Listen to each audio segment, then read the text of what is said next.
రోజుకి స్వాగతం. Manual to self. ఇక్కడ మైండ్ మోడిఫికేషన్ ని అర్థం చేసుకోవడానికి ప్రయత్నం చేశాం. తర్వాత మన పర్సెప్షన్ ఆఫ్ లైఫ్ ని ఎలా అర్థం చేసుకుంటాం అనేది అర్థం చేసుకోవడానికి ప్రయత్నం చేస్తున్నాం. సో మనకి కాజ్ అండ్ ఎఫెక్ట్ రిడక్షన్ చేసి మనం ఒక లీనియర్ గా చూస్తాం. కాజ్ అండ్ ఎఫెక్ట్, దీనివల్ల ఇది జరిగింది అనేది. నెక్స్ట్ కాజంటివిటీ టు పర్సీవ్ చేసిన total summary of the consolidation of different factors. అటు కొన్ని ఫ్యాక్టర్స్ నువ్వు ఎక్కువ వాల్యూ ఇస్తావు, కొన్ని ఫ్యాక్టర్స్ తక్కువ వేసి ఇస్తావు, కొన్ని ఫ్యాక్టర్స్ ని పెద్దగా చూస్తావు, కొన్ని ఫ్యాక్టర్స్ ని చిన్నగా చూస్తావు, కొన్ని ఫ్యాక్టర్స్ కాని వాటిని నువ్వు కనెక్ట్ చేసి ఫ్యాక్టర్స్ కింద ఇన్క్లూడ్ చేస్తావు, కొన్ని ఫ్యాక్టర్స్ ఉన్న వాటిని మిస్ చేస్తావు, కొన్ని ఫ్యాక్టర్స్ తో ఒక స్ట్రక్చర్ గీస్తావు, కొన్ని ఫ్యాక్టర్స్ ని గ్రూపింగ్ చేస్తావు. సో ఇక్కడ అన్నిట్లో గ్యాస్ట్రైల్ లాస్ అన్ని వాడేస్తావు అనమాట. కాజ్ అనేది ఏమిటి? నువ్వు పర్సీవ్ చేస్తున్న ఎక్స్పీరియన్స్ కి కారణం అన్నమాట. ఇది consists of so many factors. ఆ ఫ్యాక్టర్స్ ని కొంత అవేర్నెస్ ఉంటుంది, ఫ్యాక్టర్స్ లో కొంత అవేర్నెస్ ఉంటుంది. కొన్ని అవేర్ లో ఉంటాయి, కొన్ని అన్అవేర్ లో ఉంటాయి. ఇప్పుడు గమ్మత్ చూడండి, ఎన్ని ఫ్యాక్టర్లు అవేర్ లో ఉండవు, ఆ ఫ్యాక్టర్ లో అంతా అవేర్ లో ఉండదు. సో అన్అవేర్ పార్ట్ వచ్చేప్పటికి 75% ఉంటుంది, అవేర్ పార్ట్ వచ్చేప్పటికి ఓన్లీ 25% ఉంటుంది. 25% అవేర్నెస్ తో బతికినా సక్సెస్ఫుల్ లైఫ్ వచ్చేస్తుంది. బట్ అవేర్నెస్ పెంచుతుంటే ఇంకెలాంటి సక్సెస్ ఉంటుందని మీరు ఆలోచించండి. అది ఫిజికల్ గా లైఫ్ లో సక్సెస్ అయి ఉండొచ్చు, ఆధ్యాత్మిక లైఫ్ లో సక్సెస్ అయి ఉండొచ్చు. మనం నిన్న పర్సనల్ కాజెస్ చూసాం, అంటే స్కిల్ ఫ్యాక్టర్, కేపబిలిటీ, కాంపిటెన్సీ, నీ సామర్థ్యాల గురించి, అది తర్వాత నీకు తెలుసున్న విషయం గురించి, తర్వాత నువ్వు అండర్స్టాండ్ ఉంది అంటే లాజిక్ అండ్ కరెక్ట్ అనేది. ఎంత లాజికల్ గా అది వేరు, ఎంత లాజిక్ దానికి అనే వేరు, ఎంత కరెక్ట్నెస్ అవేర్నెస్ ఉంది, కరెక్ట్ లో ఎంత అనే వేరు ఉంది. అలాగే నెక్స్ట్ విల్లింగ్నెస్, ఇది మన సైకింగ్ అన్నమాట, మన యాటిట్యూడ్. టోటల్ గా ఒక రకంగా చెప్పాలంటే నీ sense of personality and sense of attachment. Sense of personality అంటే నువ్వు అనుకునే నువ్వు, సెన్స్ ఆఫ్ అటాచ్మెంట్ అంటే దానికి ఎంతవరకు అతుక్కుని ఉన్నావు. ఎప్పుడు తెలుస్తుంది అతుక్కున్నావు అని? అది నువ్వు కోల్పోయినప్పుడు బాధ రూపంలో తెలుస్తుంది, లేదా అది ఉన్నప్పుడు పోతుందేమో అనే భయం రూపంలో, యాంగ్జైటీ రూపంలో తెలుస్తుంది. నెక్స్ట్ తర్వాత లిథర్జీ, ఇది బాడీ అండ్ మైండ్ యొక్క ఎనర్జీకి సంబంధించిన విషయం. ప్రోక్రాస్టినేషన్, ఇది ఆ వస్తువుకు నువ్వు ఎంత ఇంపార్టెన్స్ ఇస్తావు, ఎంత వాల్యూ ఇస్తావు మీద ఆధారపడుతుంది. నువ్వు ఇంపార్టెన్స్ వాల్యూ ఎక్కువ ఇచ్చావు అనుకో, ఈ మైక్రో స్టెప్స్ ఎక్కువ పని చేసేస్తావు. ఇంపార్టెన్స్ తక్కువ ఇచ్చావు అనుకో, మైక్రో స్టెప్స్ తక్కువ అయితే అందుబాటులో ఉంటేనే చేస్తావు. ప్రోక్రాస్టినేషన్ లో పని చేయకుండా ఆగవు, నువ్వు ఏదో చేస్తుంటావు కానీ ఉపయోగపడే పని చేయి. ఒక రకంగా చెప్పాలంటే మనం ఒక యాక్షన్ చేయటం అనేది కరెక్ట్ యాక్షన్ చేయొచ్చు, రాంగ్ యాక్షన్ చేయొచ్చు, ఇన్యాక్షన్ చేయొచ్చు. సో ప్రోక్రాస్టినేషన్ ఏం చేస్తుందంటే నిన్ను ఇన్యాక్షన్ కి లేదా రాంగ్ యాక్షన్ డైరెక్షన్ లో పెట్టేస్తుంది, కరెక్ట్ యాక్షన్ లో ఉంచదు. అదనమాట. నెక్స్ట్ ఇప్పుడు ఎక్స్టర్నల్ ఫ్యాక్టర్స్ చూద్దాం. ఎక్స్టర్నల్ ఫ్యాక్టర్స్ అంటే నువ్వు పర్సన్ గా నువ్వు కాకుండా మిగతావి. ఇప్పుడు ఈ వీడియో తయారు చేయడంలో నా కాపబిలిటీ, నేను ఎలా మాట్లాడగలుగుతున్నాను, ఎలా కనెక్ట్ చేయగలుగుతున్నాను, ఎలా పవర్ పాయింట్ క్రియేట్ చేయగలుగుతున్నాను, ఎలా నేను అర్థం చేసుకోగలుగుతున్నాను అనేది నా కాంపిటెన్సీ. దాన్ని ఎలా ప్రజెంట్ చేయగలుగుతున్నాను అనేది నా కేపబిలిటీ. అలాగే నాలెడ్జ్, నాకు కొంత తెలిసి ఉండొచ్చు, కొంత తెలియదు ఉండొచ్చు. తెలిసిన దాంట్లో ఎంత అవేర్ గా ఉన్నాను, తెలిసినంత కూడా చెప్పలేను ఆ విషయంలో, అనేవేర్ మిస్ అయిపోతుంది.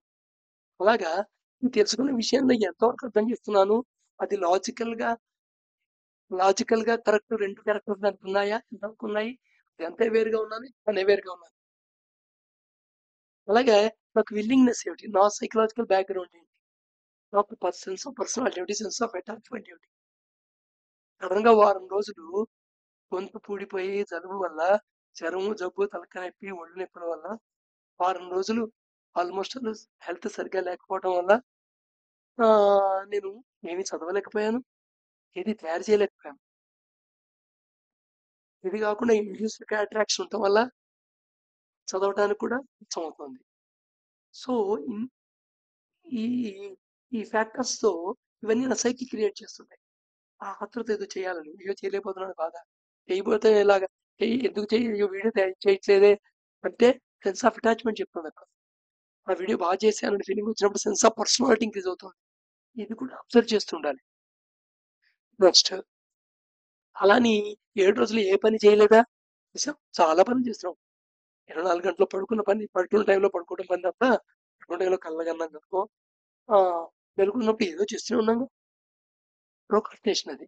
ఇంపార్టెంట్ అండ్ వాల్యూ ఎంతవరకు ఇచ్చాము అనే దాన్ని బట్టి. నెక్స్ట్ ఎక్స్టర్నల్ ఫ్యాక్టర్స్ తీసుకుందాం. అంటే ఇక్కడ నా సెన్స్ ఆఫ్ పర్సనాలిటీ, నా సెన్స్ ఆఫ్ అటాచ్మెంట్కి సంబంధం లేదు. అవి ఏమిటాయి అంటే situation.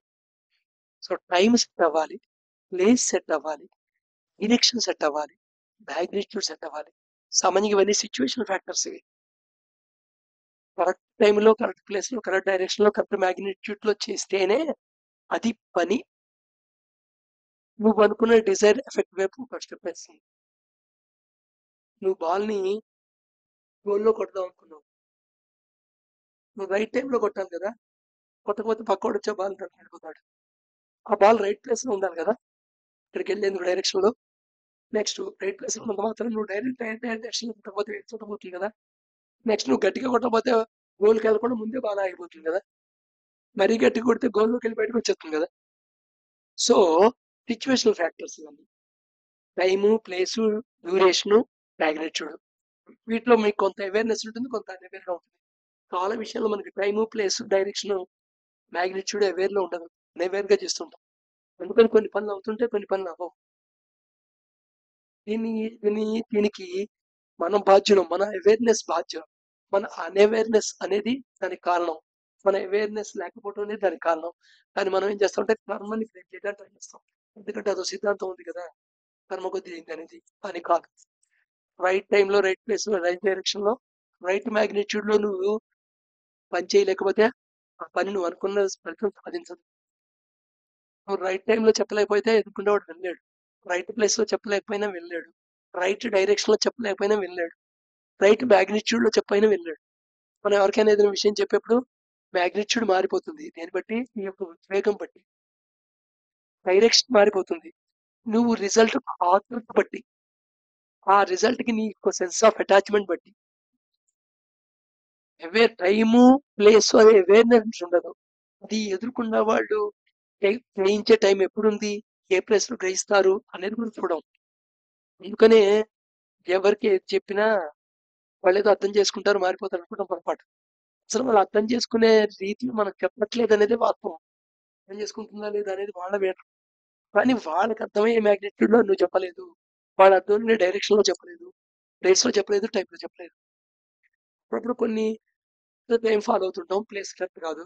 Place follow అవుతుంటాం, time correct కాదు. టైం, ప్లేస్ కరెక్ట్ అవుతుంది, డైరెక్షన్ కాదు. ఈ నాలుగిట్లో ఏది లోపం ఉన్నా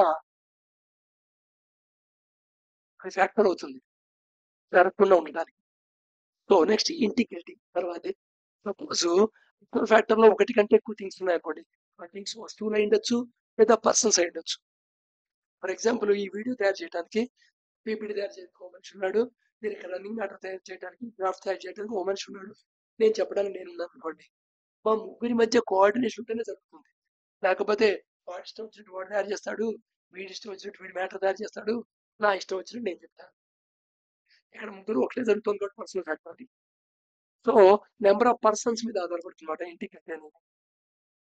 ఇక్కడ ఇంటిగ్రిటీలో రెండు ఫ్యాక్టర్స్ ఉన్నాయి, కోఆపరేషన్, కోఆర్డినేషన్.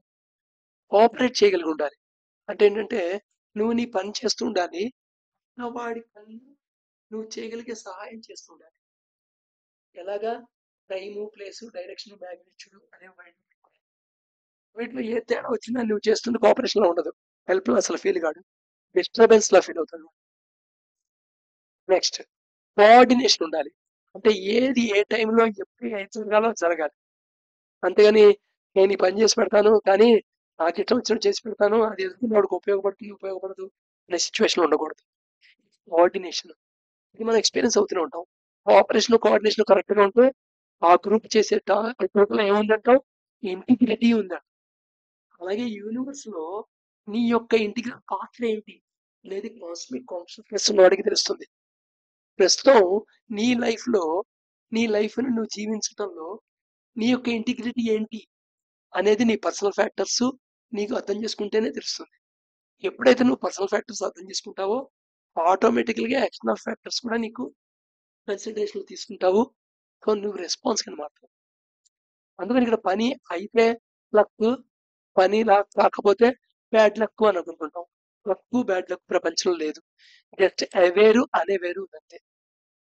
సో ఈ అవేర్నెస్ ఏమవుతుందంటే చంద్రుడి లాగా, నో మూన్ నుండి ఫుల్ మూన్ లాగా, అమావాస్య నుండి పున్నమి లాగా మారుతూ ఉంటుంది లెవెల్స్. పున్నమి రోజు ఫుల్ మూన్ ఉంటాడు, అలాగే ఒకప్పుడు అవేర్నెస్ ఫుల్గా ఉంటుంది, ఒకడు అవేర్నెస్ ఉంటుంది, ఒకడు అవేర్నెస్ ఫుల్గా ఉంటుంది, ఒక అవేర్నెస్ తక్కువ ఉంటుంది. సో యావరేజ్గా ఇప్పుడు జనరల్గా 25% ఉంటుంది మనకి అవేర్. అన్అవేర్లో ఉండే పార్టీ ఎక్కువ ఉంటుంది. సో ఈ అవేర్నెస్ ఎంత పెంచుకుంటుంటే అంత సక్సెస్ఫుల్ అవుతుంది. అందుకోసమే ఇంతకుముందు అవేర్నెస్ ఎక్సర్సైజెస్, అవేర్నెస్ పెంచుకోవడానికి నువ్వు బాడీలో కొన్ని పార్ట్స్ వాడాలి కాబట్టి ఆ భాగాల యొక్క సెన్సిటివిటీనెస్ ని పెంచడానికి కావాల్సిన ఎక్సర్సైజెస్.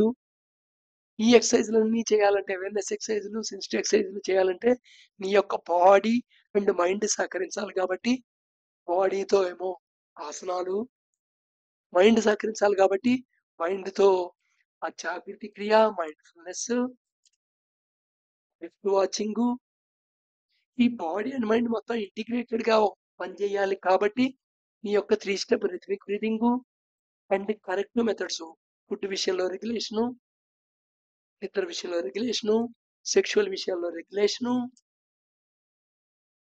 అలాగా నీ యొక్క లైఫ్ యొక్క ట్రిఫిల్స్ ఏమున్నాయో వాటన్నిటిని వాటిలో రెగ్యులేషన్. ఇదే మాట ఇంపార్టెంట్ మొత్తం మీద హోల్ ప్రాసెస్ యోగా అంటారు. సో యోగా అనేది ఒక జీవన విధానం, కానీ ఇది ఏదో ప్రత్యేకమైన మతానికి సంబంధించింది కాదు. సో ఇది ఈ ప్రత్యేకమైన మతానికి సంబంధించింది నేను చెయ్యను అనుకుంటే అంతకంటే ఇగ్నోరెన్స్ ఇంకోటి లేదు.